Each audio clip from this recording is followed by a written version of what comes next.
for me to get started with. And what would that be, Akari? Basically, I am officially now a streamer. Oh, really now? Yeah, you're a party decoration? Yes. almost in that direction, but basically what happened is I actually learned how to start streaming from my PS4, basically. And so I can stream either from Twitch, Vimo, which I don't think, or was it, I don't know, Daily Motion, I don't even know what that is anymore, or YouTube. So far, I've been actually, when I did YouTube a few times before, I actually got like 10 to 12 people to subscribe to me. And what were you streaming? Actually, I was streaming my second playthrough of Resident Evil 7. Well, there you go. That's why people were watching it. People wanted to see Resi being played. Well, believe it or not, I actually got a couple people to actually go out and get the game because of my stream. Cool. Well, with that, hey everyone, welcome to the Legend Hunters podcast. Minus Legend again. Yeah, it's only the four of us. I missed the guy already. Yep. Yeah, well, apparently school's been bugging him something really bad, so we missed last week to record this, and technically we almost missed this week to record it. Yes. Yeah, blame my damn work schedule. Yeah, usually we record these things at about noon to 2, maybe. Noon to 2 your time. It's noon for the Alaskans, noon for the Alaskans, 2 for you, and 3 o'clock for me. No, it is 11 p.m. right now when we're recording this on my side of the world. So you are welcome. Yeah, we're doing a late night stream. Not stream. We should try to stream the podcast one of these days. Now that I think about it. You want to stream the podcast though now after this, don't you? Well, maybe we could actually start doing that. I don't know. That's not a bad idea. That actually be a cool idea. Is to like have some game footage playing in the background, and like when we're talking. That'd be actually kind of interesting. I could just play something while we do it. There you go. It would be one way to do it, but it would probably be better if all three of us were, if at least the trio Legend Hunters were on the couch all together. All I'm thinking is in the middle you see the game footage, and each corner or side of the screen, there'd be avatars of whoever is here. I don't know. I think just because there's 5 of us, that's going to get a little complicated too quickly. But we would have to actually try that out and see how that would work. I've seen a lot of people do it on. It also might be a nightmare to edit. Yeah. Yeah. Actually, anyone who listens to the podcast, let us know if you'd like to see me or Legend try to do any streams, because technically I can stream from my capture device. I just don't know how well it would work out. Because that's the thing with the PS4 is you don't have to worry about that kind of thing. You can actually edit everything after, if you do like YouTube, you can just edit it on your YouTube channel, and there you go. Yeah, I don't know. I've never actually tried that, and I have no idea how reliable it is. It's actually that's pretty easy. That's why you test it, and that's why you go ahead and you try it out before you do it full hog. All right. Anyway, with that out of the... Just take it easy and just relax a little about it. Okay, well, with that, why don't we start talking about how our weeks have been? I guess, Akari, since you were talking about this earlier, why don't you go ahead and start us off? Minus my work week, I have been having actually a pretty good week, and I want to make an announcement to everyone out there who knows me or whatever. It's official. I am going to AnthroCon 2017 in late June with Kat and a few friends of his and his fiance. All right. And AnthroCon is being held where this year? It's in Pittsburgh. I'm trying to remember the name of the center. Wow, that is a long trip, sir. Well, I'm flying. I'm probably gonna take an early flight. Probably. No, but that's still, that is the literal definition of cross country. Yeah. It'll be worth it. You're literally going through at least 5 time zones, maybe. No, he's going through all the American time zones. Yeah, you are going to have such jet lag. This is gonna be the first time I've been to the East Coast since Virginia, and I don't want to dwell on it because it was really because I lost a family member at that time. So this is the first time for me going to a convention of this of any kind, and that the fact that I'm going with somebody I know makes it even better. Which is the only reason you're being allowed to go is you have supervision. Well, I've known Kat for years now, so it makes sense for me because he knows the way around. And plus the fact that, okay, originally we were going to get a room at the hotel where the convention's taking place, but knowing how popular this place is, it sold out within minutes. So basically we just got a friend of his, Blade, got a hotel room, or it's like 6-7 minutes away from the convention, so it's actually pretty easy. Alrighty. And the bad, we're debating if we're taking the shuttle or walking because I'm the only one not going in fursuit. So I think we're probably gonna take the shuttle for that. That'll be interesting. It would be. And gaming wise, okay, movie wise first. Only movie I've seen recently was the Resident Evil: The Final Chapter with Mila Jovovich, and Musi saw this with Ryomo before me, and I went with Yami. Boy, do we have a lot of bullshit and awesomeness in this movie. It's not even possible. I mean, it's the end of it, so they have to go ahead and do it right for that. You know it's not the end of it. You know it's not the end of it. Actually, it actually is confirmed. No, you know it's not going to be the end of it because they're going to try to pull the spin-off thing. They're not doing any spin-offs. They already confirmed. This is the last legit. No, the only one. No, they never said they weren't doing any spin-offs. They said that it was the end of this story. Yeah, they might. The ones they're going to do now, the CGI movies. Nowhere in anything that they have stated did they say that they would not do any sort of spin-off. Or reboot. It's an argument of words and between what is said and what is not said. And with how much money this franchise has made, it would not surprise me. Well, the one thing is from that I heard the next one they're probably going to do is a reboot. Honestly, I would not mind. Like I said, they're not done with it. They're making money. I think I know a CGI movie this year anyway. I think someone's trying to drift down my street. Yeah, I was wondering what the hell that's. I was wondering. I was wondering what that Yeah. squeaking noise was. Yep. Is it Fast and the Furious over there? There's someone doing it. Well, what the fucking hell? That would be the exact statement, sir. Oh my goodness. Well, Thank God we don't have that kind of thing up here in Alaska, or else there'll be tons of people in the. You don't need to try to drift. No, you'll be going up into a ditch. how many Or times? stuck in place. How many times has that happened to you, Akari?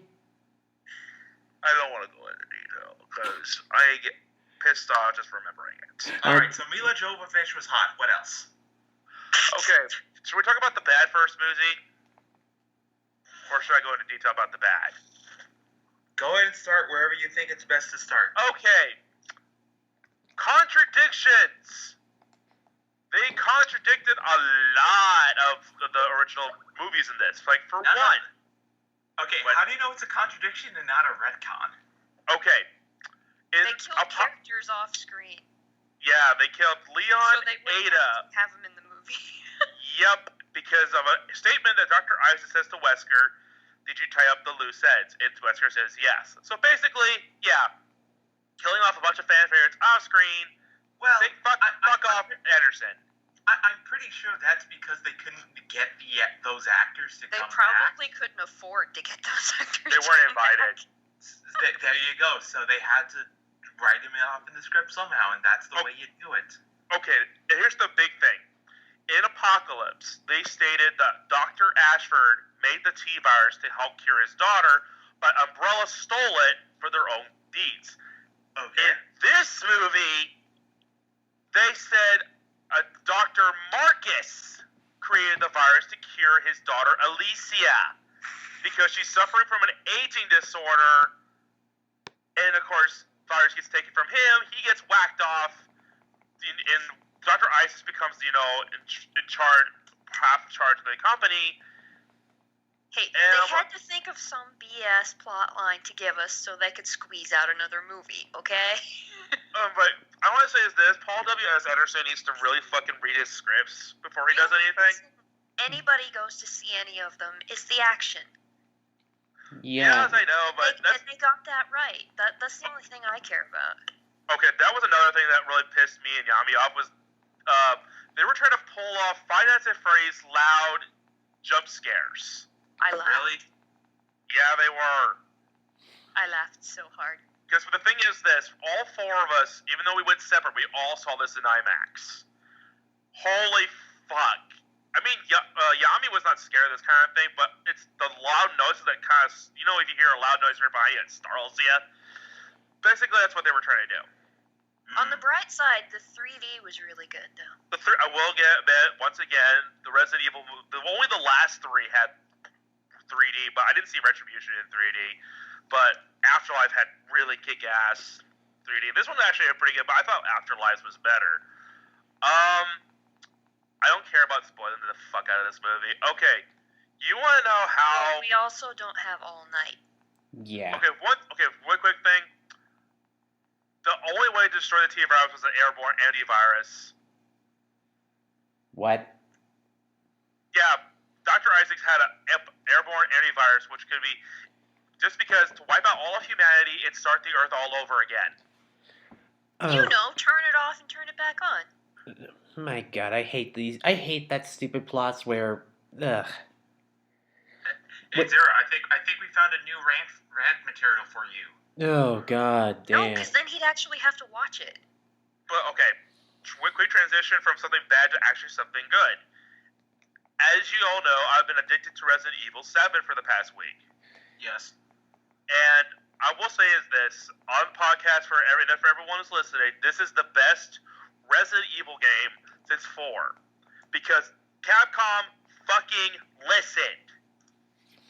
They listened to what the fans wanted. They got the survival back, they got the creepy atmosphere back, they took out the bullshit action from 5 and 6, and just made it scary again, plus in first person.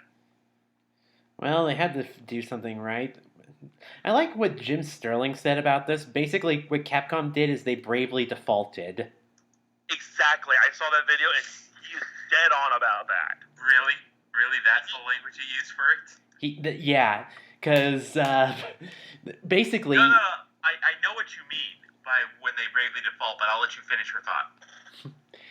Basically, Square Enix was getting fucked over because they were making RPGs that basically no one liked. No one in Japan liked them. No one in the US liked them. They were making basically masturbatory wank. They were making movies. They were making movies that didn't make any goddamn sense that no one liked. And so they were like, oh shit, we're fucking up. We're in the shitter. Why don't we go back and look at things from the beginning and see if that will work, and my God, did it work with Bravely Default. And I'm pretty sure if it wasn't for Bravely Default, we wouldn't have had Final Fantasy 15. Oh God, that was a breath of fresh air. And I'm willing to bet we wouldn't be getting some of the other good RPGs that are coming out now, like Square Enix is doing fucking Nier Automata or whatever it is, and I'm here... Nier Automata. Nier Automata, and that's actually looking pretty damn good too, and I didn't even play the first Nier game. Yeah, the Nier game, we'll talk about that later. Yeah, but yeah, basically Capcom is doing the same thing. They kind of screwed the pooch with Resident Evil with 5 and 6. Especially 5. Yeah, although I will say 6 is not much better. I don't care if you and Muzi or Yami like it. It was a bad game. I played worse Resident Evil games. No, I still like Mark's comment at the end of 7. Wait, is that Chris, steroids? I don't even... Yeah, then he goes off thinking it was. Then he goes off saying that 7 was a prequel. I'm like, no, Mark, no. No, it's not a prequel because it's taking place in current time. Because I saw photos and stuff from that said 2016. Because I actually did watch a playthrough of Resi 7, and that fucking startled Akari. Gasp. Yeah, because not to mention the protagonist directly is references Ethan, not Leon or Chris. Yep, that's what I love about this game. We got new blood in the game. I just say Literally. overall, what? I would say is this: the Bakers were really, really creepy, but once you get into the game and learn what happened to them later on, you kind of feel sorry for them. Except for one family member, which I'm not going to spoil that. But overall, it really delivered, and I played the DLC for it. I will say I Especially- did not expect the twist at the end, and although I do kind of feel smart for figuring it out before they showed it. Yeah, that was pretty clever. It was evil. too easy. It was kind of obvious when you figure it out, all the clues. It's like, oh great, now they're going to evil girl territory. Well, yeah, but what they did with the evil girl thing kind of surprised me. I'll just say that much. Oh yeah. So overall, for those who are wondering if they should get this game or not, if you're a Resi fan, I say go check this one out. Hell, I'm not even a Resi Resi fan, and I recommend it, and that says something. Oh yeah. Yeah, because here's the thing. You appreciate horror. I appreciate horror, and here's the thing. I've seen a remake of the first Resident Evil. It was good. I've seen a playthrough of Resi 4. It was great. I've never seen anything about 2 or 3. I know they're classics. I saw the first bit of 5, and I was like, no, I'm done. I saw 6, and I was like, okay, I want to put a bullet in my head after seeing that. What I will say is this: there was only one good campaign in that game. Yeah, you kept saying it was Leon, right? And it was Leon's because Leon's felt kind of towards Resident Evil 4 territory. Basically, that's the reason why. Yeah, well, some people were getting kind of sick of the Resident Evil 4 formula, and I'm willing to bet people were not really wanting that. I didn't mind it, but I'm just glad they changed it up. Well, 7 was good. I recommend it. Akari highly recommends it, so if you haven't gotten it, go check it out, especially if you want a good scare. Yeah. So, with that, who wants to go next about their week? But you already talked a little bit about RE7. Why don't you go ahead and continue? Me? Yes. Well, I did watch a playthrough of Resi 7, and I did enjoy it, because, again, that was shocking. What else has been going on with me for the rest of the couple of weeks since we've done the last podcast? Not much, to be honest. I've just kind of been doing what I usually do and fapping about. Have been recording... Editing, making videos. Yeah, I did recently post my latest Divide by Zero, and surprised with how many comments it's gotten, and yet also not surprised. And of course, I'm really not expecting anything to happen with it, but again, I am hoping that I can finally start doing... I do have plans for that series, because I'm going to go ahead and say this right now, I hate doing the animation for it. I bloody hate it. I want to just move to live camera feed for that as soon as possible. Because, again, you have no idea how much time it takes to just stitch a few images together just to get, the hand motions and shit like that. No, I believe you. I believe you on how long that takes. That 9-minute It cannot be easy. That 9-minute video took over 24 hours to edit. Exactly, and you're one guy. Yeah. So what I'd rather like to do... I believe you. Yeah, so what I would like to do is just get in front of a camera, maybe a green screen, just blather on like an idiot, and then maybe use the images that I have made as little images that I put in the middle of gameplay footage or something, just to show my face. Oh, kind of like what you did with Final Fantasy Warriors of Light? Oh god, that is such an old video, and... Is that still on the channel? That's on my old private channel. I read the only time I seen it, I was like, that's when when I was watching it, I was like, wait, that's Zero? I'm like, cool, you know? Yeah, that was me on my Mac's webcam. Oh my god. Ugh. The last time that webcam was ever used. Yeah, because there's a piece of tape on top of it now. Anyway, because I don't trust how good webcam quality is, as well as the audio, I do want to get a decent mid-range camcorder or something and start using that. My dad has an old ass one that we've tried to use, but it's old. It was last used when I was like 10. Wow. Does it have cobwebs growing on it? Kinda. I'm pretty sure it's cobwebs growing on the inside of it. It has an SD card that can only have like 100 megabits. Wow. Really? An ancient SD card that could. That would hold like about 2 minutes. Yeah, I don't know how, but it actually does have some video footage on it from our trip on a train ride we had through Colorado. It's probably the last family vacation me and my mom and dad had before they divorced. Anyway, that camera is too goddamn old, and I've tried to get it to work, and it's just shit. You play any games on Personally Zero, not related to the channel? Personally, I did play some Fallout 4. I'm trying to do a sniper build. Yeah, you've actually made some considerable progress recently. Yeah, and then I immediately stopped that, and I started a new playthrough in Fallout 4 playing a mad scientist. I think he just enjoys the beginning of the game that much. That happens. That happens. I used to do the same thing, and that's why I had like 200 plus hours on Fallout New Vegas. So, I absolutely understand what Zero's going through. Yeah, my problem right now is I'm trying to find a Ripper, and I have no idea where to find one in Fallout 4.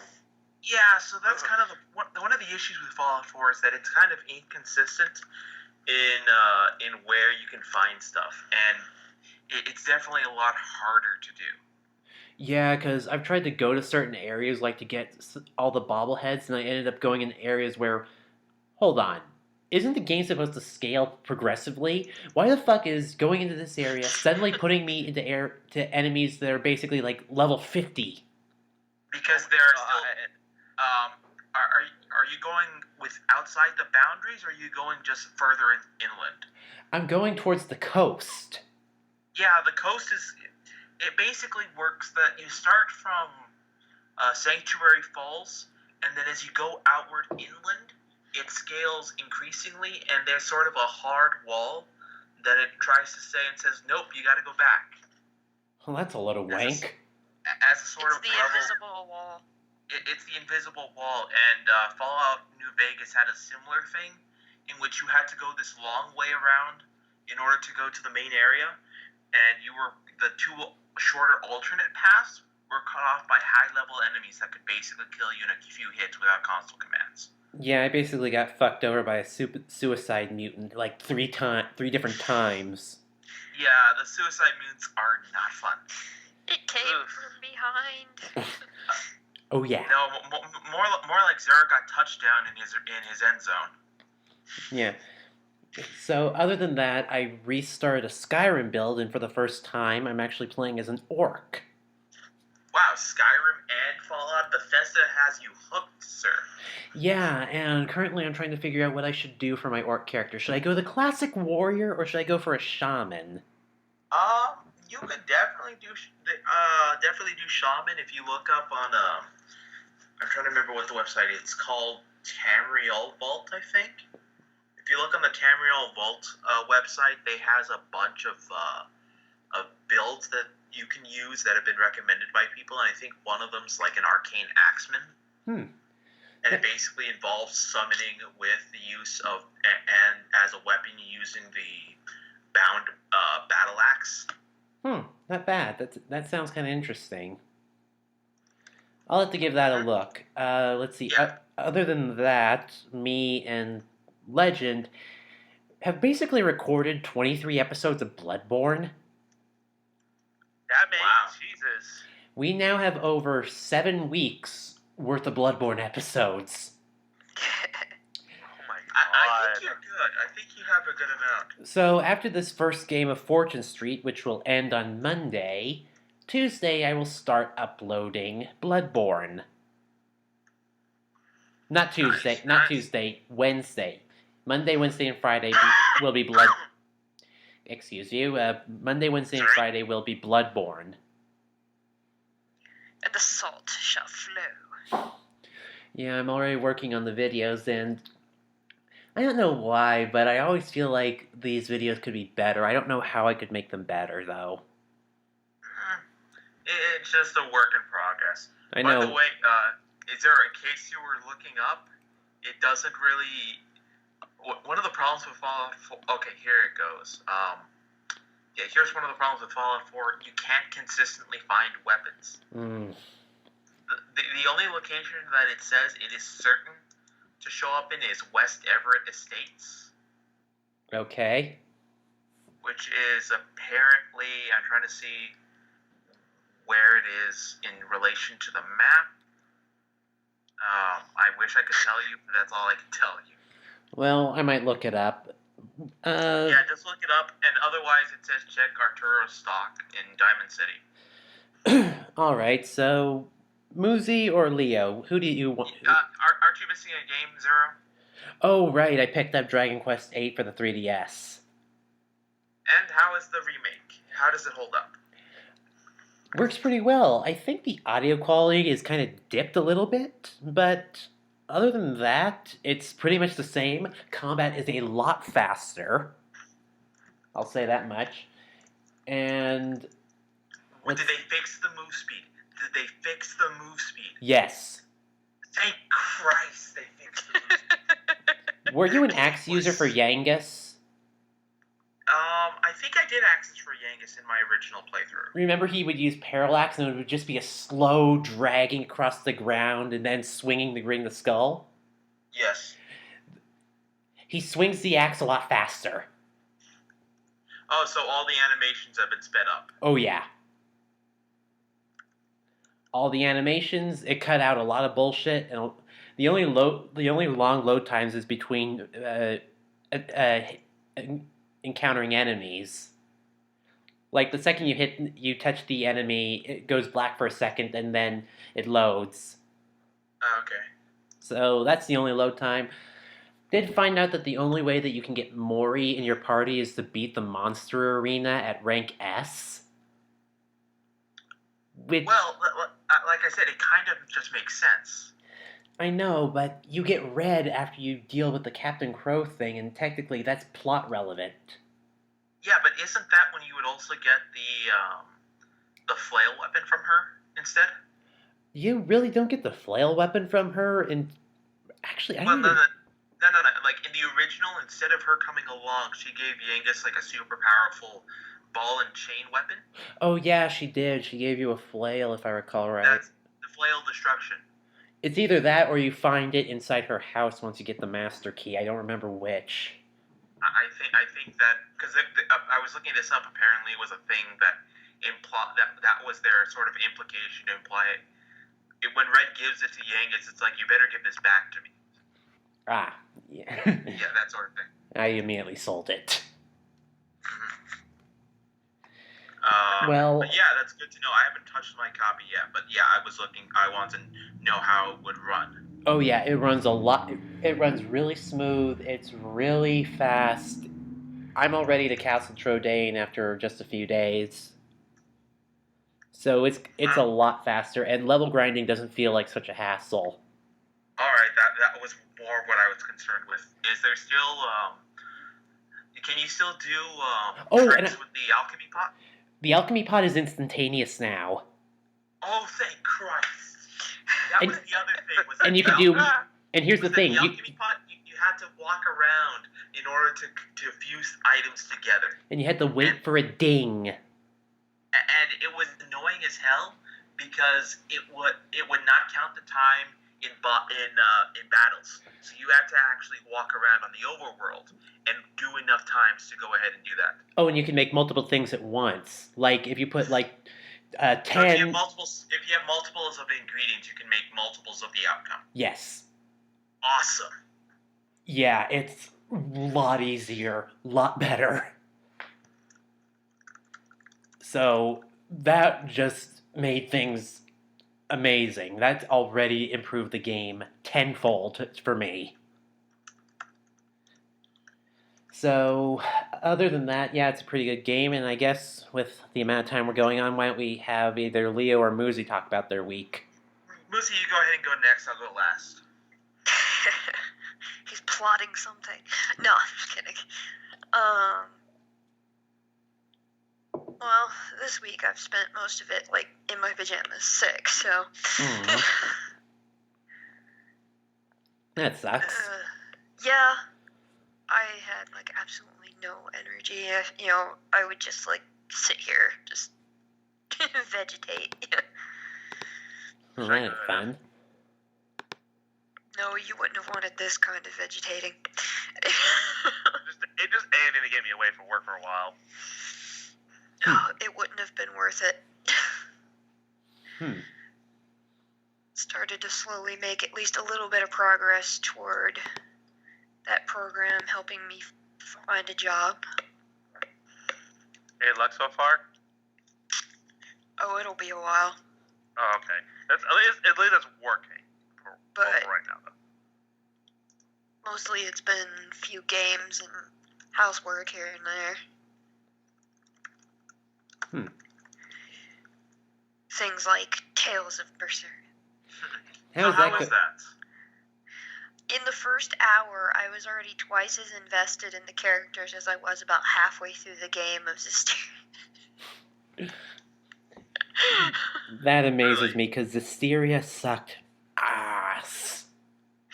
And the character models move! Yeah. Hey Leo, you know how you say you always dislike the camp of Tales games? Yeah. There was no camp in Zisteria. No, there wasn't. There wasn't. It was like some camp is fun. Zisteria was dead. Yeah. Yeah, it was. I remember Even when she's playing just that with you, and standing that was there. annoying. Her leg is moving, she'll shift her hips, you know. Also, it also doesn't help that that the main character basically looks like Yang if she was stuck in Bloodborne. Yeah, pretty much, because she's a demon, if I recall right. Yeah. So we're not exactly playing a good guy in this game. Well, Or you actually an anti-hero, kind isn't she? of are, really, technically.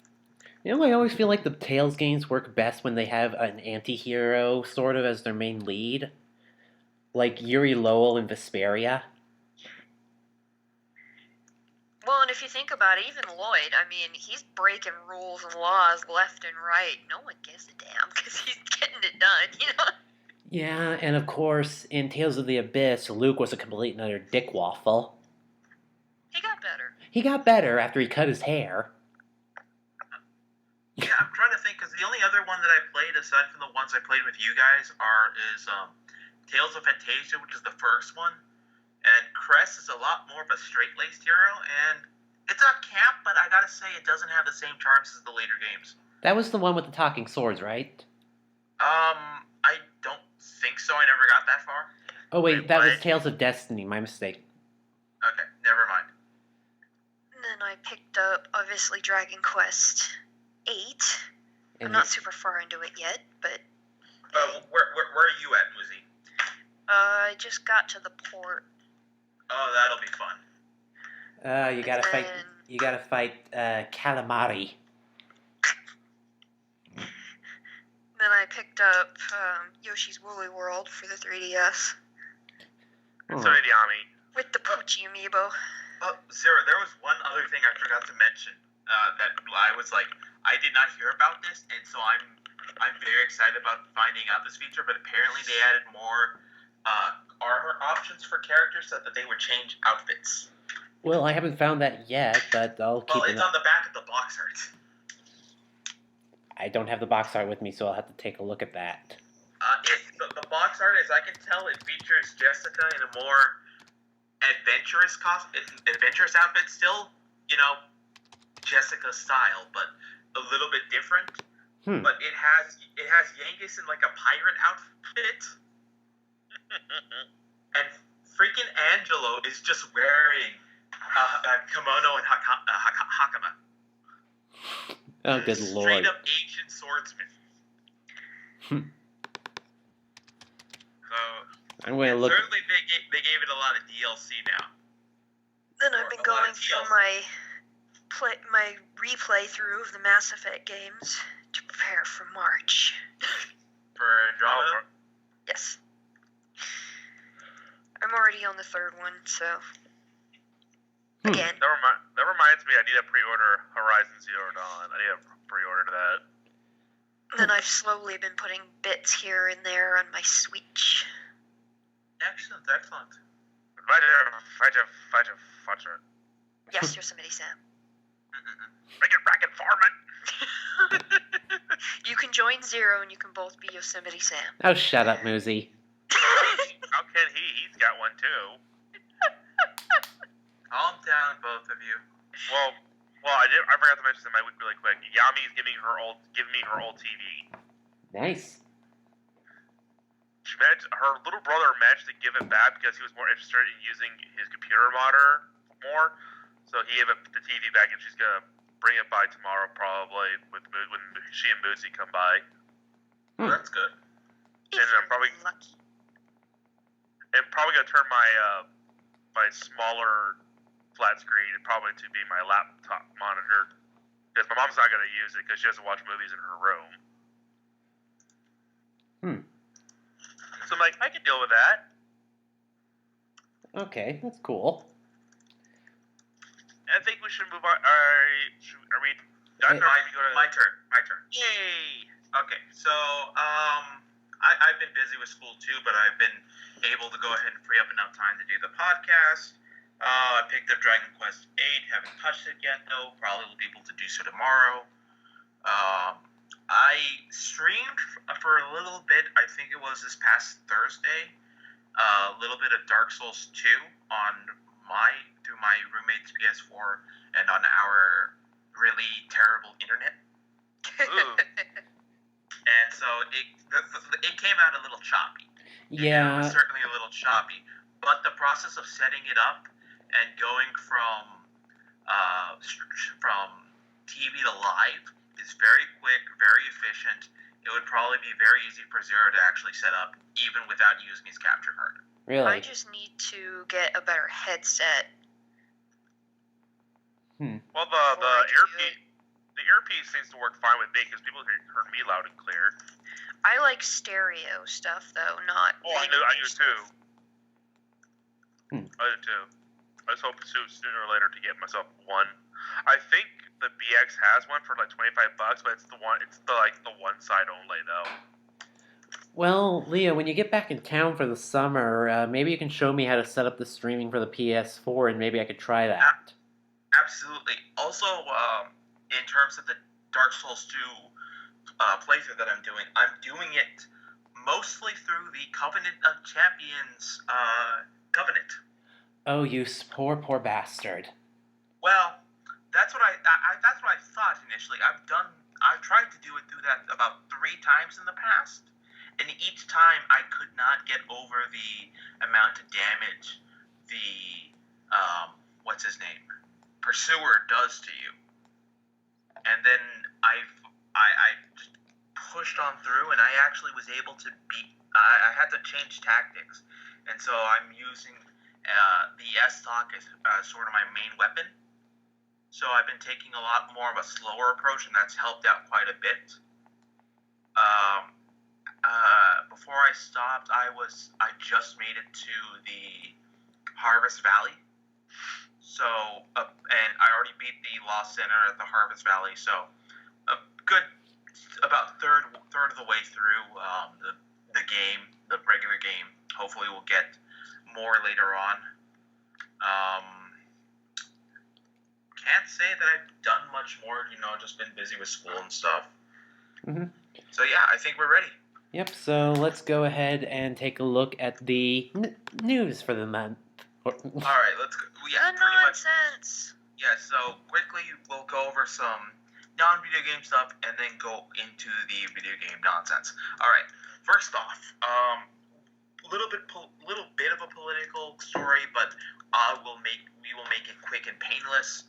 Is that trade dealers, business people, and the Entertainment Software Association are all making doomsday plans for the event of trade tariffs being imposed on imports, which case many of you don't know, we get a lot of our games from Japan.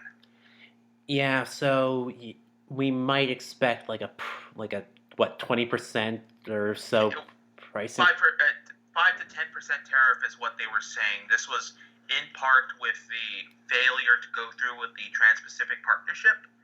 So they are saying that it was possible that a tariff could be imposed on the Nintendo Switch. He's also just trying to flex his muscles, and most of the things that he's already started to do have already started to fall apart. So let's not get into the politics of it. And again, Please. the important thing here is that if you guys reserved your Switches, if you guys are reserving games that were made overseas, you might see those prices rise in the future. Maybe not now, but in the future you might see that happen. That reminds me. If it happened, it probably wouldn't be for at least several months to possibly a year, with all the red tape and everything. So I mean, I agree with you, but you never know how things can work out. Yeah. So it could be potentially a thing. Or for all we know, trade may shut down entirely. Now something like that would be very extreme, but at least right now, not within the realm of possibility, I would say. Yeah, if that's the case, I am moving to Canada because that's the only way I'm going to get my games. Anyway, there's still Steam after all. I mean, even Yahtzee's been able to get around through Steam codes. True, but I don't have a PC to do Steam well. Well, it'd right. be cheaper to buy a PC than to move. Yeah, try telling that to my dad. Okay, let's leave it alone, guys. Let's move on. All right, Yes, maybe please. something a little more we can get behind. A 2012 paper that attempted to link violent video games with aggressive behavior has been retracted due to irregularities in the data. Oh, goody. I And love... after how many times it's been under review over the years, Yeah. So Boom Headshot is the name of the article, or the name of the report, which was published back in 2012 from Ohio State University. And it basically was supposed to go ahead and talk about, violence in video games causes violence in real life. Except for the fact that when it was going under peer review, people could not replicate that particular result. And so Okay. now, after much, it's been going on since January 2015. Mm-hmm. what gets me is the title. Yeah, that irritates Yeah, me. you don't go out and say that. Mm-hmm. Let me go ahead and say this as someone This who is actually... supposedly a professional paper. Can I speak, please? Yes, we're letting you speak. No, you were interrupting me. Anyway, what I was trying to say is I've looked at research papers and I've taken classes on scientific ethics and stuff like that. And when a paper when you cannot replicate the results of an experiment within an academic paper, you are going to be put under such scrutiny that basically a spiked rusty dildo would feel better than the academic reaming you're about to go through. Ouch. And yet, despite that, there are still people who believe that vaccines cause Autism, What even is though the autism? scientific paper that linked to that was discredited over a decade ago. yes. So just because the science doesn't say it doesn't mean people don't still believe it. Yeah, because people are fucking idiots. What else is new? Let's move on. All right, so let's actually talk about video games. So, Pokebank is officially released. I keep forgetting to get the update. Yes, Literally, I think here. Same here. Unlike you three, my internet won't work properly with my 3DS. I have to go to McDonald's if I want to do anything with my 3DS. So at least I have an excuse. Well, actually, I have updated Pokebank, and I have transferred some Pokemon from... So then quit lying.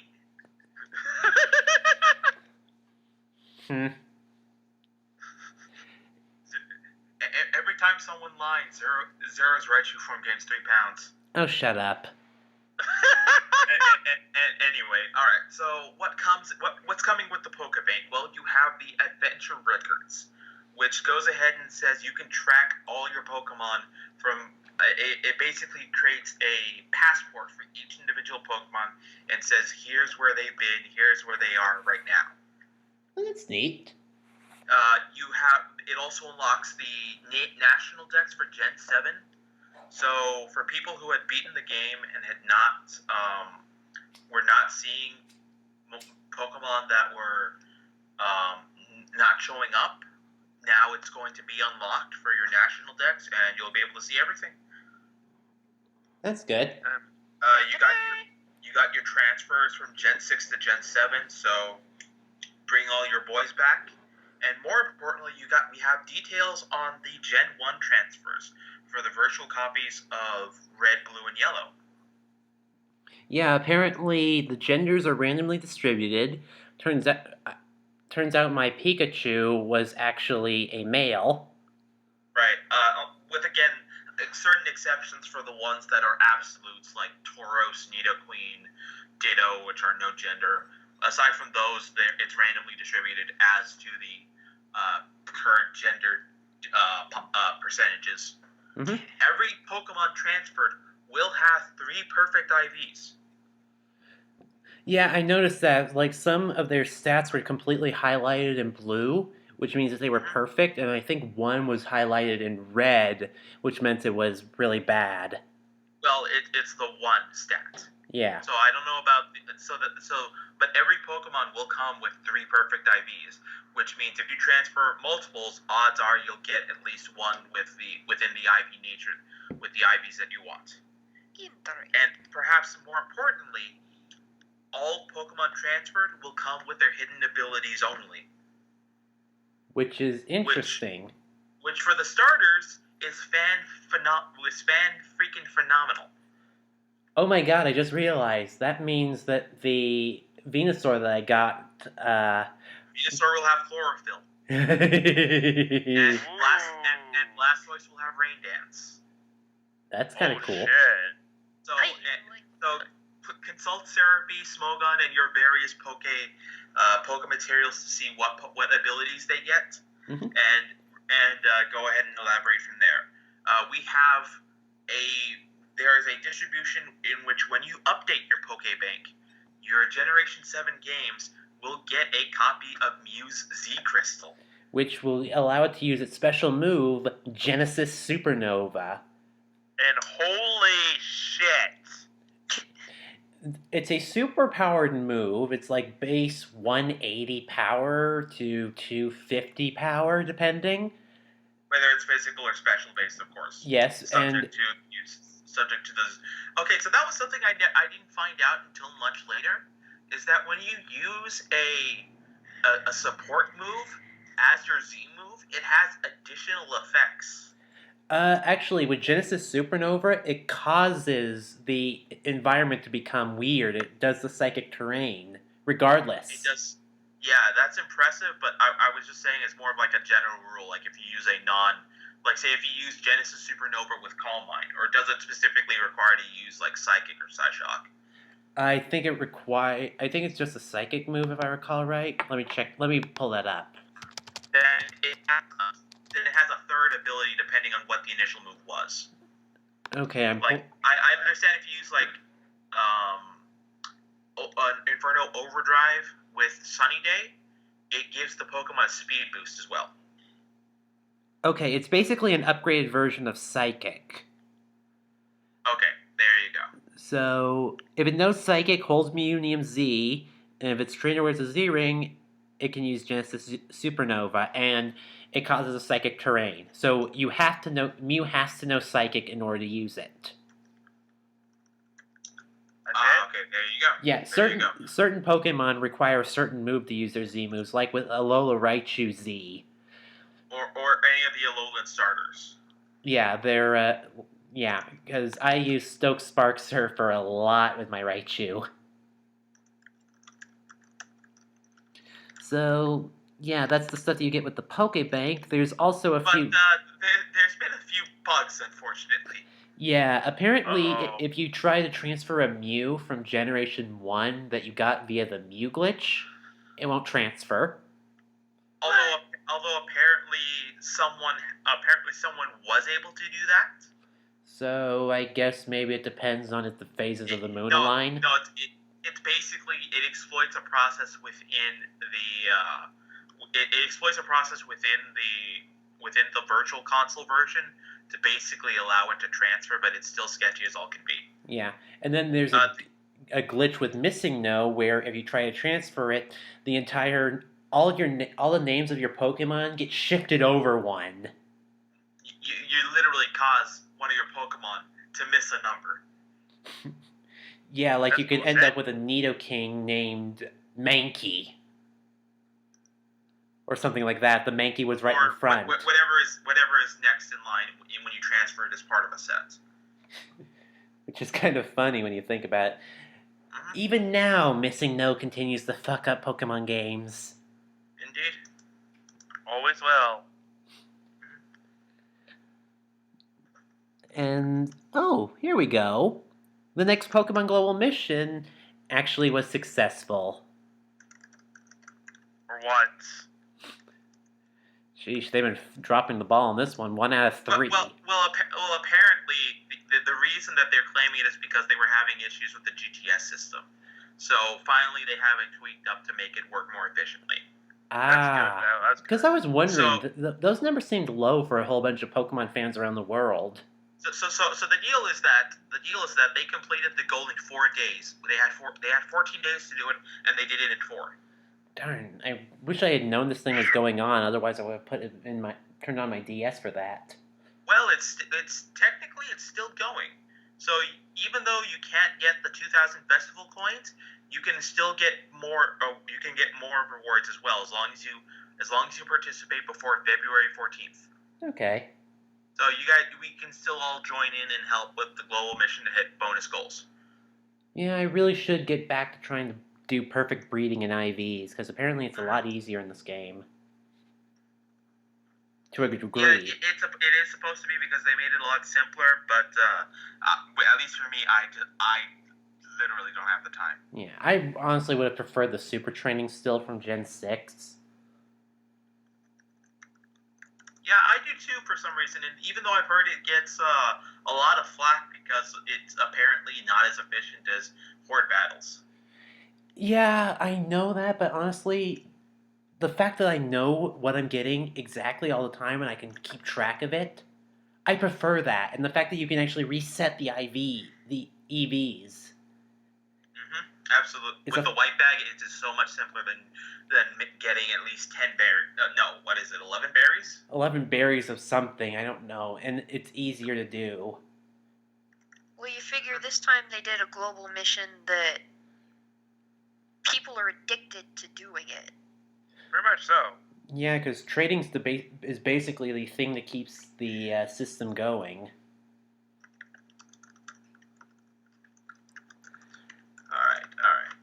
Let's see what else we have here. So one of the other gripes that people were having about the system was that not all the Mega Stones were in the game.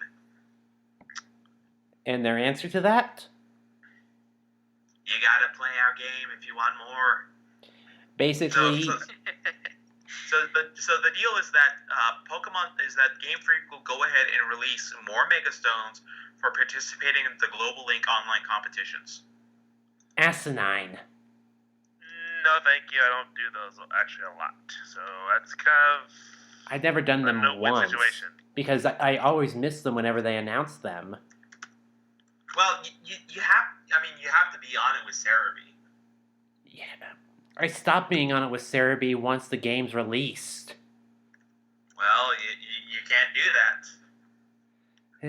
Especially if you want all your Mega Stones, because I think that for this one they are releasing 2 of the more popular ones, Mawile and Beedrill.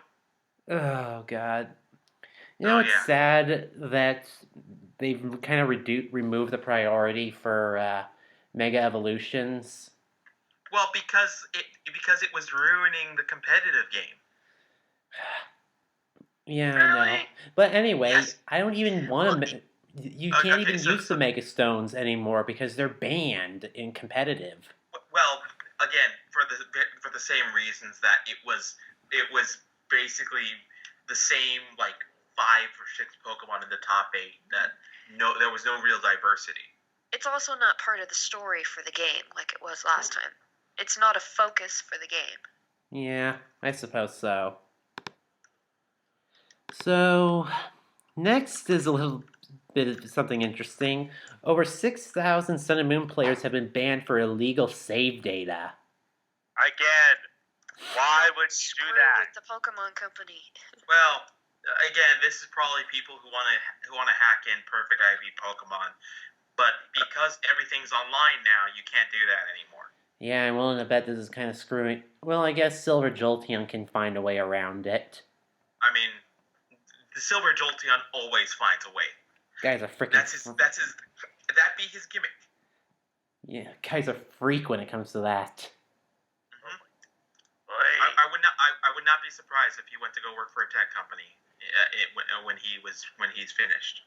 I don't know why, but I kind of want to see him work at Nintendo. Why would you want to see him work at Nintendo? Then he's going to work for their compliance, and then it's going to be even harder to get in. That's true. It's kind of an oxymoron if you think about it. Well, what better way? That's what you do. You hire the madmen who can break the stuff to get into your company. That's why. But that's what the company wants. But is that what you, the consumer, who's on the end of receiving the benefits, wants? I don't know. I'm just thinking Jolteon could actually cause some influence within Nintendo or something. Or I know. I'm just being a little facetious. I know. Lastly, for Pokemon news, Lowland Raichu makes his anime debut, and boy, does he love those pancakes. Yes, he does. Yeah. He is fucking adorable. Yes, he is. Will this mean you watch the anime again, Zero? No. Well, maybe that episode. Maybe that episode, but only if Raichu wins. It's certainly implying that the rivalry is back at least, so that might be fun. Oh God. That's cute. I mean, so apparently this new series is just messing everything up because they let Team Rocket win against Pikachu. Yeah, I saw that. They finally won legitimately. Legitimately, yes. And they're like, "What the fuck just happened?" I'm like, wouldn't we all be? Yeah. I mean, we're so used to the formula happening, like, literally as easy as alphabet soup, and then that happens. Yeah, yep. And apparently James now has a Marianne that apparently has the hots for him. Oh, of course not. Oh my God, really? It's apparently because when he got poisoned by it, his face actually resembled a Marianne. As did his hair, and basically the Marianne just kind of fell in love. Oh my God. Even Meowth says, it thinks you're hot. Oh, and also apparently there's a running gag of Meowth constantly seeing Mimikyu, what's under Mimikyu's thing, and constantly dying. Yeah, because that's what happens apparently in the that's what he says that happens when you look under that. Mm-hmm. And a Beware keeps grabbing all of Team Rocket and just taking them back to their cave to just stuff honey in their mouths. Oh my God. That's what they're doing? That is just asking for fan art. Already is. I've seen it where they've actually blurred out the Beware's paw. They pixeled out the Beware's paw. Of course. Whoa. And it just makes unnecessary censorship. Yeah, and that just brings a whole weird connotation. Yes, it does. Gotta stuff that honey somewhere. Anyway, you want to know what else was an accidental connotation? What? What? Giving May an ass job. A what? Yeah, so the Overwatch skins came out for the Chinese New Year, and one of them featured very best Bay May from Overwatch. Because of the costume warping the wrong way, it made her appear thinner, and therefore her bottom half appeared thicker as a result. And this was a legitimate glitch that Blizzard had to address. Deadass. In so many words, they were gonna have to fix that ass because it was too much. Well, people are already triggered by May because she's fucking evil in the game, and I've seen her in the game. She is fucking evil. Yeah, she is, and it's wonderful. I was actually watching Tears of Grace doing a stream of Overwatch earlier today, and he was getting fucking triggered by May. Yeah, actually, he was streaming just tonight too, not too long ago. That's what I was watching. Oh, you were watching his stream, nice. Yeah. Okay. Yeah, no, he definitely does not like that character. He likes when he plays it, but he doesn't like fighting against it. I think that's the default with May. Anyway, here's something that Sony should have added a while back for this next bit of news. Oh god, yes. I'm glad I thought this was for all of you people out there who have been begging Sony to please let them use external hard drives, you are getting your wish. Well, Beta testers are trying this now, and it looks like the next update we can use external hard drives like the Xbox One. Here's the thing. This should have been standard from the get-go. See, that was one thing that Microsoft got right off the bat. Yeah, so I'm not going to praise Sony for this, even though I have been pretty much siding with the PS4 this generation. This is something they should have done from the get-go, and doing it this late is okay, I guess, but they really should have done it sooner. Yes, they should have. So, They could have ignored us altogether, though. So That's true, but I don't think Sony are that big an idiot. No, they're not. This is why I go ahead and I wait, because otherwise there are going to be bugs or things that they didn't think about, and then they have to fix back in later. Yeah. So I personally don't have an opinion on it, but it's good to know. Although I always get it with a bigger hard drive anyway. yep. So we go from Sony to Nintendo, and boy, did Nintendo have some good news for us. And boy, are they getting something right. Yeah, so they finally announced the price for the online service, and it's about 2,000 to 3,000 yen, which, if I recall right, is about $20 to $30 in US. Yeah, it's about $20, $25. The exact amount was 2,000 to 3,000 yen a year, which translates to about $18 to $27. Which puts this at half what it costs per year to get Xbox Live Gold or PlayStation Plus. Right, Exactly. Which also gives them money to maintain online servers, which means we'll actually probably get actual online servers for things like Splatoon 2 instead of peer-to-peer play, which caused a whole mess of connection issues when they first started. Oh yeah, Oh, like when I first don't started playing remind me. Splatoon, I couldn't even get online. I mean, it got a lot better once they ironed out the bugs, and they did that very fast, which was very Well, smart. keep in mind, Splatoon was also their first. Now, I do know that part of it was going to be that they are still going to be offering some things. They will offer apparently one free NES or Super Nintendo game. It's not free. It's just a free 1 month long demo of the game. That's what I was about to get into. Yeah. But they will be adding online play to these 18 and 16-bit games. Can you imagine playing the very first, Mario Kart game online? That's Oh, yes. it's a weird thought. But yet awesome at the same time. Well, I guess it depends on your perspective. That's still one issue I kind of still have with Nintendo on that. It's just kind of iffy to me. Well, this should go ahead and ease your anxieties a little bit. Nintendo has also made a statement that they will not be replacing the 3DS with the Switch, and that they will continue 3DS support. Yeah, I saw that when Reggie Fils-Aimé did a interview with Pro Jared. Mm-hmm. Well, the 3DS is more portable, obviously, than the Switch, and the battery life is built for portability. Mm-hmm. Yeah, from what I've heard, Nintendo says that the 3DS and the Switch appeal to different markets. Yes.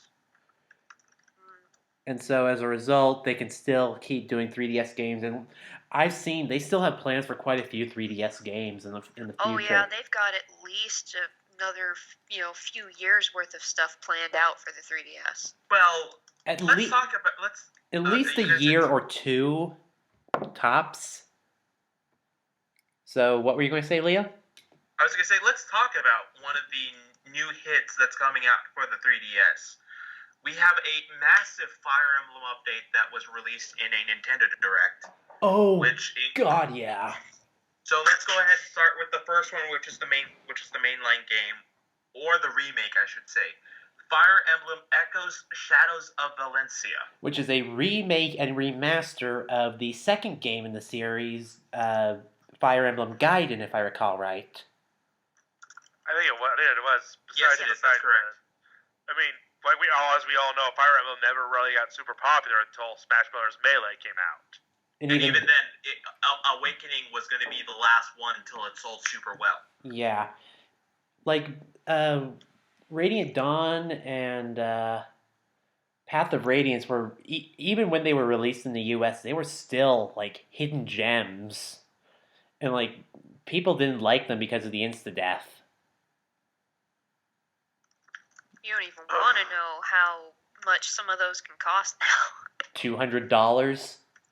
Oh, yeah. Yeah, I saw that in a nearby used game shop in, like, I think it was Sierra Vista Mall. Yeah, I think I've seen it too. Yeah, that game's never getting sold because that thing is $200 for used. Jesus I don't know. There are some people out there who will pay for that. Oh, God, yes. In addition to Echo Shadows of Valencia getting reworked, there's also going to be a 2-pack of amiibos based on the main characters, and Celica.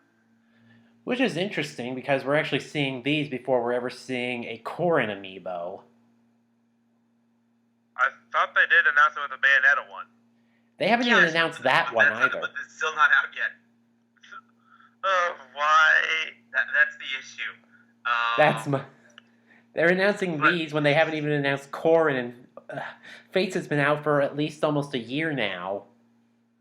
But there are some concerns about Shadows of Valencia, mainly with the fact that there's going to be dungeon crawling. Yeah, basically, it's kind of like it. It's kind of a hybrid between dungeon crawling and the real-time RTS strategy of Fire Emblem.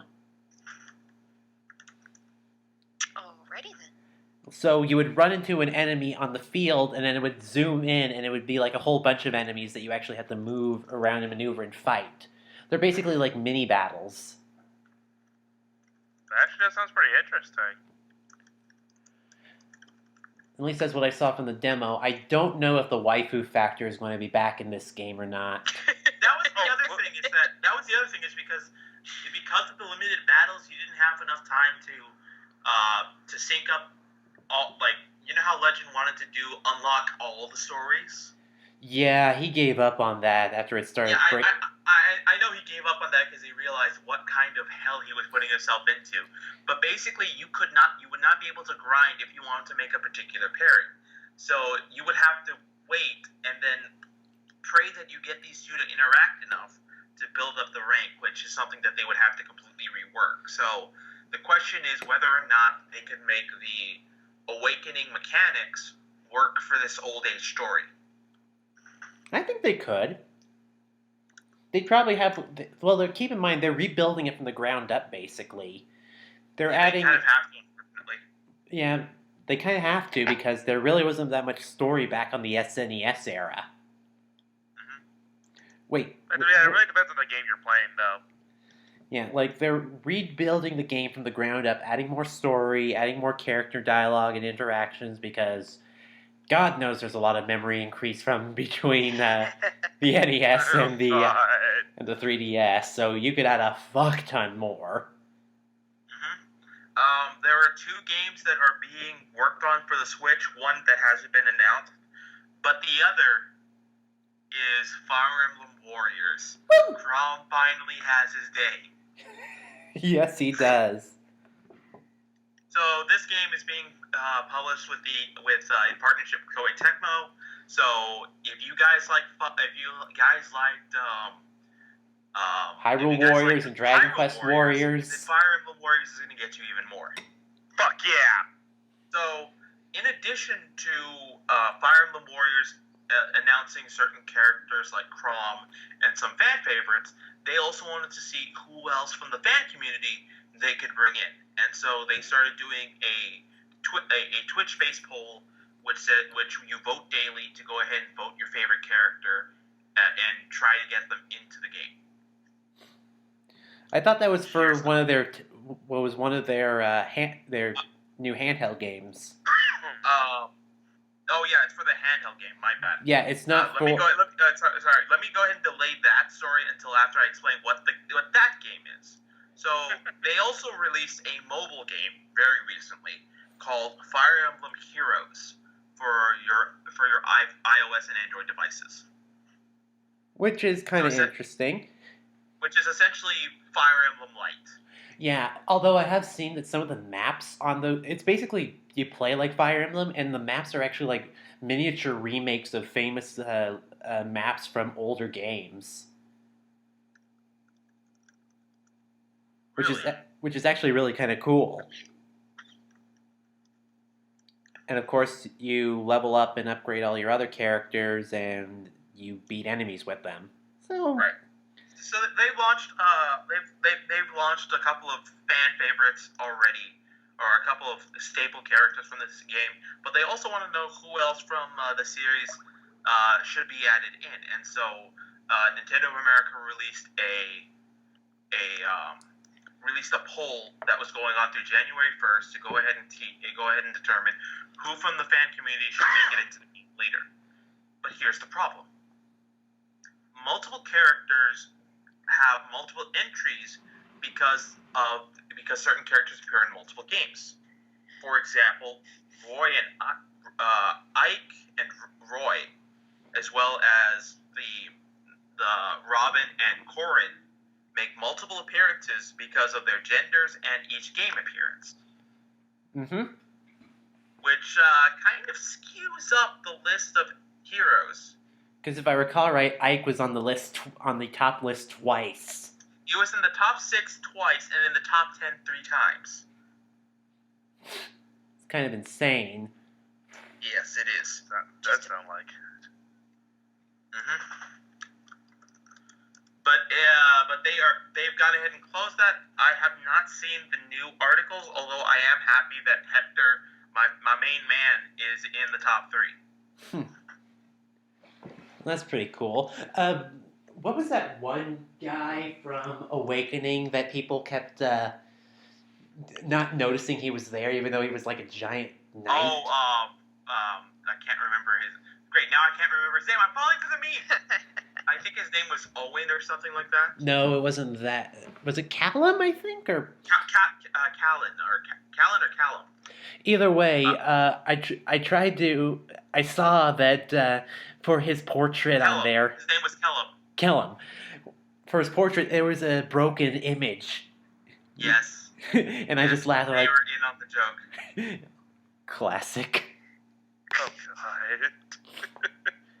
So even the creators don't know, who is this guy? What? Huh? They were in on the joke.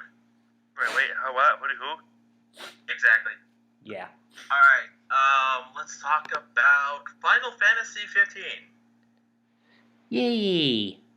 So So, Final Fantasy 15 is starting to go ahead and talk about DLC with episode Gladiolus coming out in March.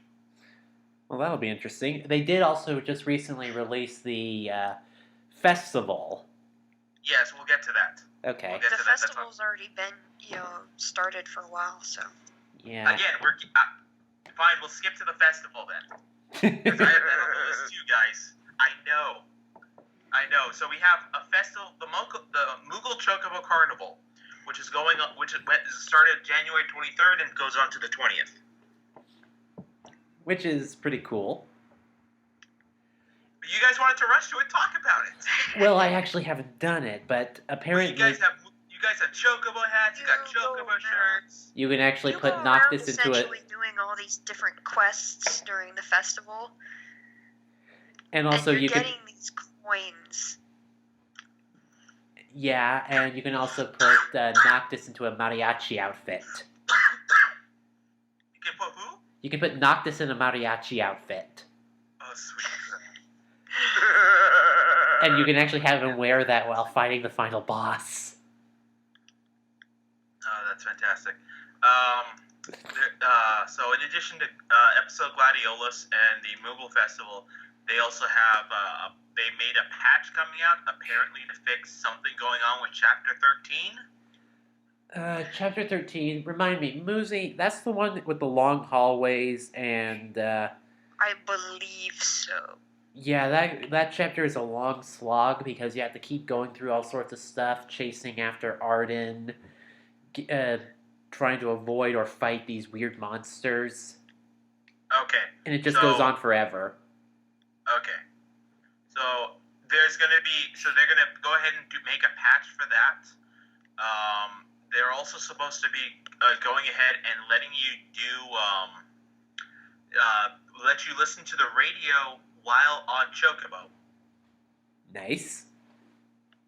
As part of the patch, and they also have they're gonna release soon afterwards episode Prompto. No, episode Ignis. Episode Ignis and then Prompto. Which will be interesting because... Oh, I think I know what they're going to do for Prompto. It happens basically once you get separated from the party for a long time. Okay. For Ignis, I guess it's going to be during the time that Noctis was encountering Leviathan and Ignis went blind somehow. And Gladiolus's part takes place when he was missing, comes back with scars. Prompto's, I think you're fighting a behemoth with the party, and I think that one's going to be the one that's VR supported. If you wanted to do it that way. Oh yeah. Ugh. But it's not going to be VR exclusive. It's just supported, meaning that there's going to be the version that we can play, and then there'll be the version that VR can play. Well, that'll be interesting to say the least. Mm-hmm. Well, that goes ahead and makes things interesting. All right, what do we have next? ARMS. So remember the ARMS trailer for the Switch that came out a while back? Yes. Yes. Well, apparently the fan community is loving it up, and they're just posting all of the art for it. Really? Yep. Well, it looks wacky and insane and colorful. Of course people are going to do fan art for it. So, but it seems to be like Splatoon levels of fan art. Really? Oh dear God. Didn't seem like the kind of game that would get me interested in it, but if someone has it and I could try it out, I might get it. It I'm would sorry, be something to look into. Isn't it a launch title alongside with the Switch, right? No, 1-2 Switch is a launch title with the Switch, I think. Oh, I run to Switch. That's right. I don't even remember that. But Settle down, guys. Settle down. All right. Let's talk about Dark Souls 3 then. oh yes, they released the More choice. They released the trailer for the DLC, the Ring City, the final DLC of Dark Souls 3, and potentially for the rest of the series. Maybe. And squees were heard throughout the Legend Hunters. Yes, there were. It's going to be fantastic. And sadness because this might be the final thing for now with Dark Souls. Yeah. Yeah, it might be. I would like them to do another one-off akin to Bloodborne. I like the fact, like, I like Dark Souls. I like the combat, and I like the battles, and I like everything about it. However, I like the fact that Bloodborne was encased in its own timeline and encased in its own story. It didn't have to deal with the stories of 3 other games to stitch together. It was confined, concise, and I know what's going on for the most part, which is really interesting. Yeah, I'm kind of interested to see where they're going with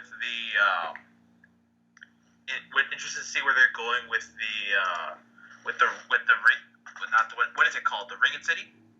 The Ringed City, yes. The Ring City. I saw VaatiVidya do a analysis of the trailer, and apparently the Ring City is going to be like the Church of Londor, like the city of Londor. Yeah, that's what I've been hearing. Yeah, because there's a whole bunch of crosses around that look similar to the Blade of Woe that you use with Henri of Astora. Correct, yeah. So the consensus is that this is going to be Londor. So since Should be interesting. Since I did the Dark Lord of Londor path, this will be interesting for me. That would be very interesting indeed. Yeah, I did the hard ending. God, that was you had to be precise with that. Oh boy. Like you had to go down to this area, kill this guy, make sure Henri didn't go down and chase after him and get killed. You had to make sure that the chameleon creature that was the person that was using the chameleon spell doesn't get found out, and oh yes, I remember that. Yeah, that part. then you need to basically take care of I believe Aldrich. Yeah, you had to take care of Aldrich, and then you can complete the storyline for her. Yes, that's right. Or no, wait. You you have to beat her. You have to summon into her world. Yeah, I think that's it. Or actually, I didn't have to do that. I think I got dispatched her before. Yeah, I dispatched her before I fought Aldrich, and I got the Dark Lord of Londor ending still. Interesting. No, Then yeah. you have to summon, and then you summon the other one to help you out. No. If you do that, you have to fight Aldrich solo. Okay. No, what I meant was that at the end you have to summon the Londor woman instead. Yeah. No, like for the end of the game? Yeah, once you instead you have 3 options at the end of the game: sit at the bonfire, summon the firekeeper, or summon the Londor lady. No, you don't summon the Londor lady. If you've done the Dark Lord of Londor quest, it automatically goes to the Dark End. Oh, okay. Yeah. It's basically...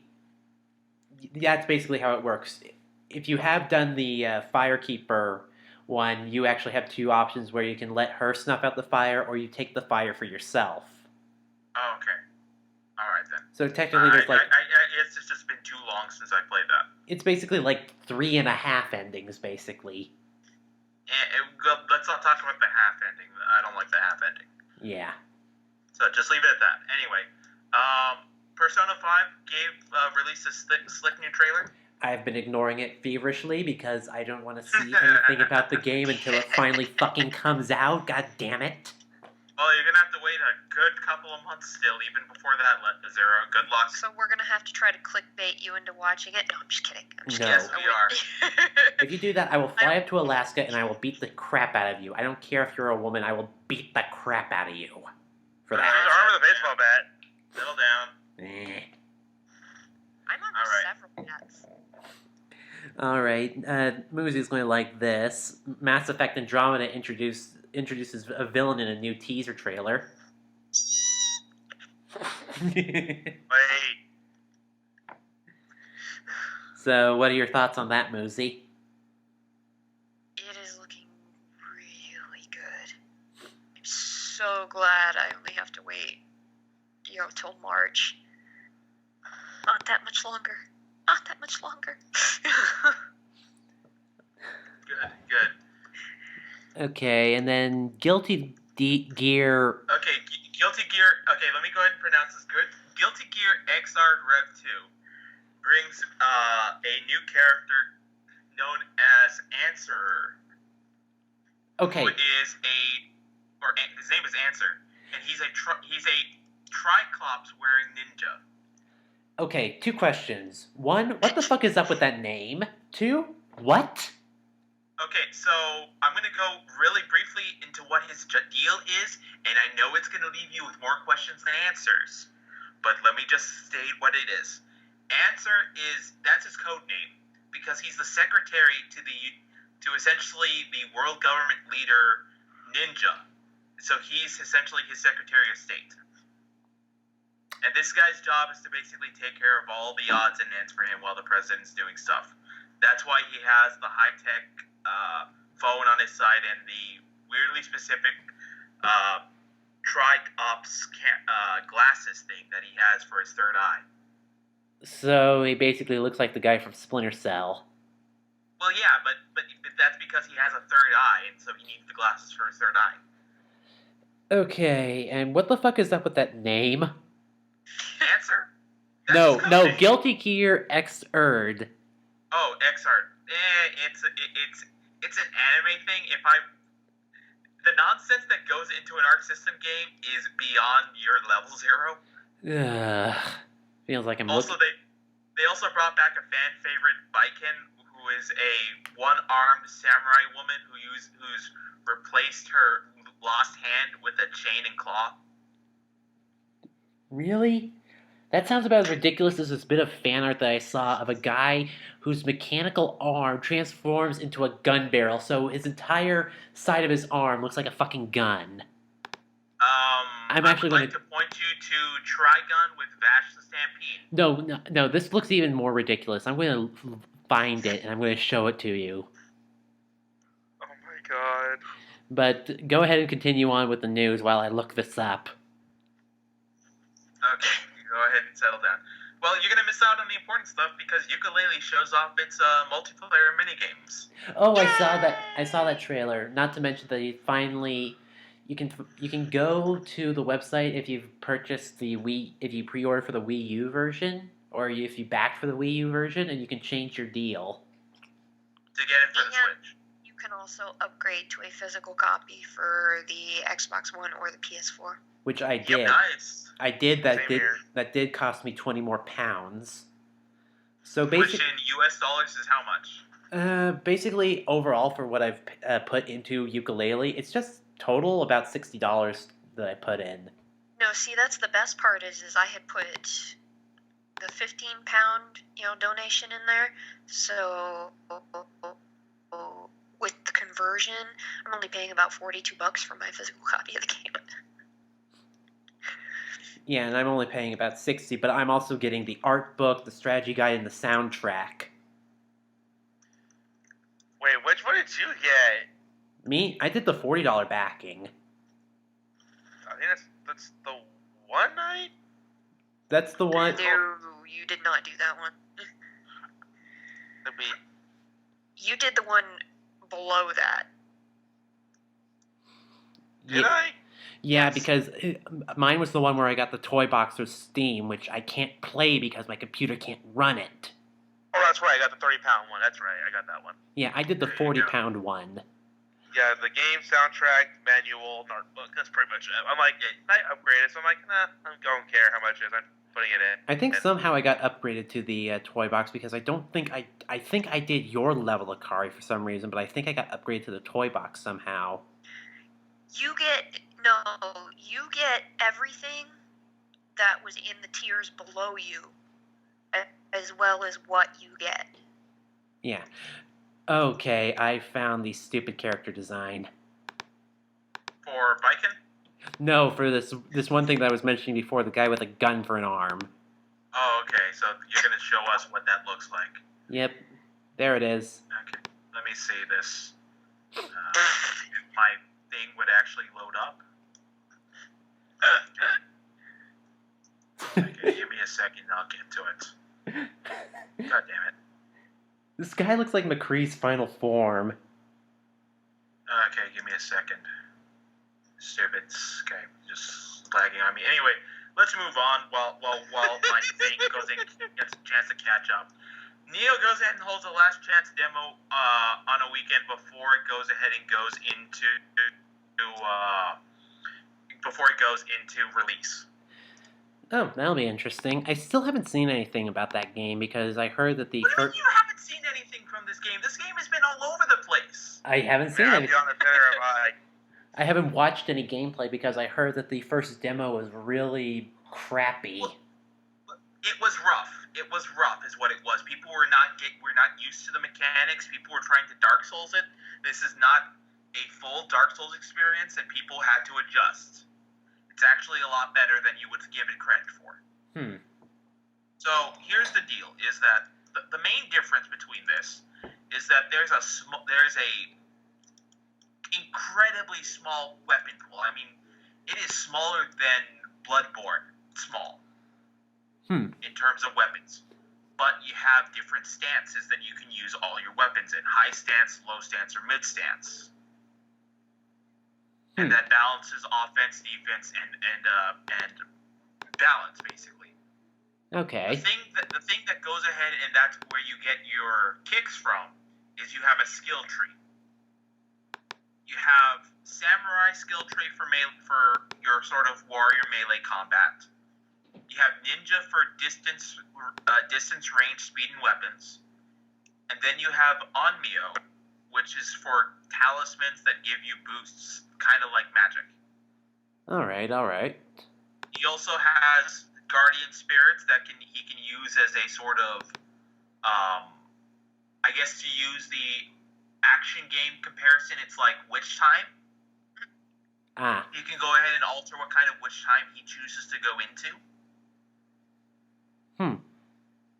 And so it's not as much weapon crazy or stats crazy. It's more about what abilities you unlock and what style you go into. All right. So think of it less as Dark Souls and more like a little bit closer to Bayonetta. I'll have to ask Roma what he thinks because he's got that pre-ordered. So yeah, my roommate has that pre-ordered too. So maybe next week I'll get a chance to get some hands-on time with it. Well, so they had apparently the demo's been tightening up as they've been releasing them out steadily, and so it's going to be interesting to see how it works. So they've just been releasing demos and just seeing what players say or think about it, and then tweaking it as they go along. That's what they've been doing they do like a release. They do like a beta, and they've done beta weekends and beta tests just to see where everything works. And I think it was either last weekend or 2 weekends ago, that's when they were putting up the finishing marks on it. Alrighty then. So maybe I'll look into it a bit more and see if it's worth my time. I'm still kind of on the fence about it. check out somebody's play of it. Yeah, there's tons of playthroughs on it. I definitely know they exist, so just check them out and give it a shot. I think I'll wait till the game's actually released and see a playthrough of that. I don't think that's very far off. No, it comes out Tuesday. Yeah, that's what I thought. So I'll Or, wait till Tuesday. I'm sorry, not Tuesday. Yeah, Tuesday. I'm sorry. Yeah, Tuesday. I'm getting my dates confused because technically I'm already in tomorrow. Yeah, it's midnight where you are. It's already past midnight, but that's beside the point. Alright, let's move on. Vampire the Masquerade is going to release a video game to expand its universe called Werewolf the Apocalypse. This was a game that came out in the mid-2000s or early 2000s? The last Vampire the Masquerade game, 2004. Bloodlines came out in 2004. That's the one it's considered a RPG masterpiece in terms of its storytelling, and it's kind of like, imagine a better open world version of Dishonored, and that's what you get. I have played a little bit with vampires and werewolves. And so that game had you were a newly created vampire belonging to one of the established clans, and it's is basically Game of Thrones meets Blade. Pretty. But make it more about politics and less about swordplay. So this World of Darkness, this Werewolf the Apocalypse game is going to be focusing more on the Lycan struggle. That immediately gets my attention a lot more than fucking vampires. Well, even then, the vampire one was still much more interesting because they have different variations of vampires. The Nosferatu kind of vampire is considered its own clan. There's a clan of vampires that's the Edward kind of vampire. There's an entire breed of vampires that's basically, we are so tripping on balls right now that we can see into the future, man. Sparkle. No. There's a Cheech and Chong kind of vampire, and I've actually played the game, and it's actually quite fun to play as those guys. So no, it's an interesting game, and given by how well it was received back in 2004, I'm looking forward to seeing how it comes out. Well, it should be interesting to say the least. Mm-hmm. Well, I watched a Let's Play of Masquerade, and it was actually pretty good. Alright then, so next on our list... Oh god, what the hell is this shit? Just to go ahead and make Zero churn his stomach, Kevin Smith is the latest zombie to be added to the Call of Duty Zombies guest list. Oh my god. And if I did not have another reason to hate Call of Duty and zombies, you had to add Kevin Smith to the mix. Fucking Christ. I don't mind Kevin Smith, though, to be honest. Yes, but Zero is a prude when it comes to movies. Ugh. This is established. Yep, my favorite movie that he's ever done involves two angels that can end the world by passing to a church and be cleansed of sins. Oh yeah, it's that movie. Yes. Dogma. That was my favorite, hand down my favorite Kevin Smith movie. All right, so we have one more. We have a good release, a bad release, and a what release.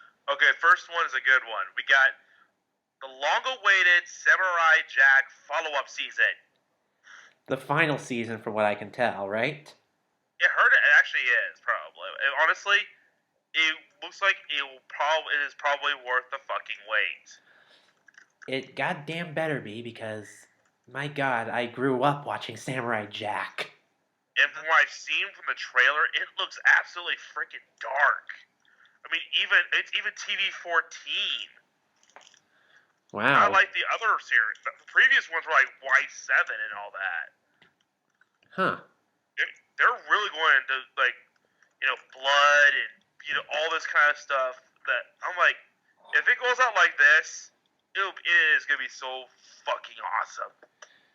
Well, maybe we'll finally get a conclusion to this story. Yeah. That's what they're promising. It's long overdue. We have a What in the World release, which is Star Wars Episode 8, otherwise known as The Last Jedi. With You red know why text. it's called The Last Jedi, right? With red text. Luke is the last Jedi right now. Well, that's not how people are interpreting it. Yes, because everybody's like, oh my god, the world's gonna end.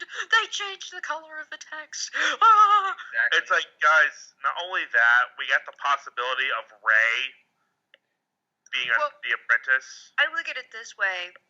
I'm laughing with a lot of other people who are like, seriously, people, you're freaking out about red text. So somebody took the same text, put it in green, put it as a poster next to this one, lined all three posters up, and went, The Force Awakens, The Last Jedi from his nap.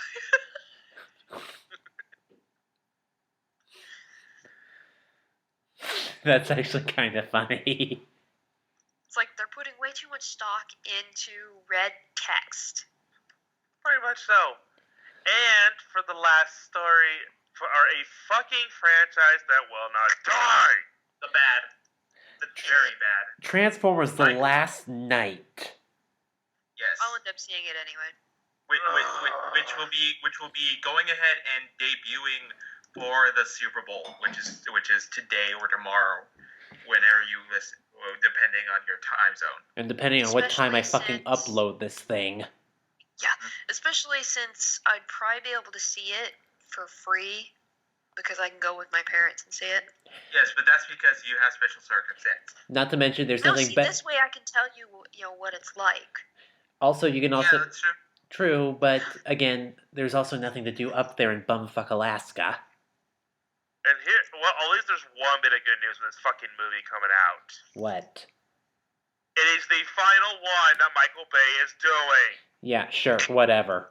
No. That Michael Bay is doing. Yeah, sure, whatever. It's the last one he's directing.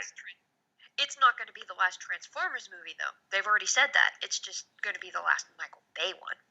My God. It's Yeah, still... a better director. How about not have it done by Platinum Dunes in general? How about having someone with decent talent work on it? Or I didn't grow up with the 80s Transformers. I grew up with the 90s one, sorta, where they had the mini-cons and stuff like that. Oh, yeah, I remember that. I also remember growing up with Beast Wars. Beast Wars. Yeah, Oh, Beast Wars was the thing. Yeah, I remember. Even though the CGI has not aged well. No. Oh my God. No, That's man. like reboot levels of not aging well, but Reboot's such a classic that I can forgive it. Actually, I would say this. Reboot still doesn't look that bad, to be honest to me. No, but That's far. still. Because it kind of works Machines. with the style they were going with. Reboot actually started a lot of the heavy 3D CGI for TV. Yeah, I did. And again, they did it pretty decently. It wasn't horrible, and there was quite a few homages to other stuff in there that I liked. I don't think I ever saw the proper ending to it, though. I think I got booted off of Toonami before I got to see the end. I actually have the entire thing on DVD. Huh. May have to check that out. Well, that's it for the news. That's it. So, coming up on the channel, well, Monday is going to be the final part of this one game of Fortune Street. I still have 2 other games of Fortune Street locked away, but I'm going to save those for another time, because I'm going to start uploading Bloodborne on Wednesday. Other than that, if you guys have any ideas for what I should rant about in my Divide by Zero videos, let me know in the comments. And for those who know about my streaming, if anyone wants to, just give me suggestions, because I might be doing not just on my PS4, but I'm probably going to be doing it on my Xbox One as well. But that one will probably be Twitch only. Lizzie just linked us to the Reboot Definitive Edition collection for DVD. By the way, have you seen the picture finally? Which picture finally? Sir, which picture finally? The picture that I posted in the chat before about the guy with yes, I did see that.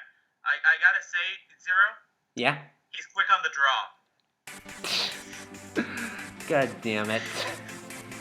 Okay, this has been Leo Force. This is Death Zero. This is Akari. This is Smoozy.